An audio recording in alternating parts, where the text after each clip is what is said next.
Des consultations préliminaires pour atteindre la paix en Syrie. Elles auront lieu dans un pays ami, en Russie. Elles réuniront le gouvernement syrien et certaines franges de l'opposition, en grande partie faites d'islamistes radicaux. Et le président Assad s'est dit prêt à y participer pour mettre fin dès l'année prochaine à la guerre civile qui ravage son pays.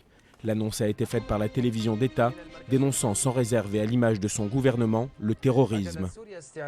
La Syrie confirme qu'elle continuera à lutter contre le terrorisme partout et chaque fois, tant qu'il y en aura sur son territoire.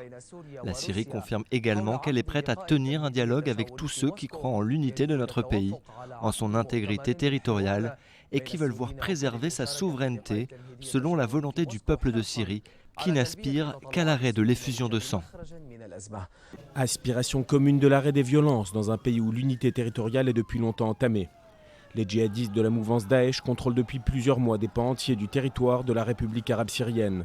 Mais les terres du bassin levantin sont vastes et Assad tente de garder le contrôle de ce qu'il tient encore. L'aide de Moscou est donc bienvenue et servira également les intérêts du Kremlin, disposé à écarter les regards du monde de son conflit ukrainien. Les mouvements de contestation anti-régime syrien qui débutaient en mars 2011 se transformèrent rapidement en guerre civile. Une guerre qui, selon les Nations Unies, aurait engendré près de 200 000 morts, dont de très nombreux civils.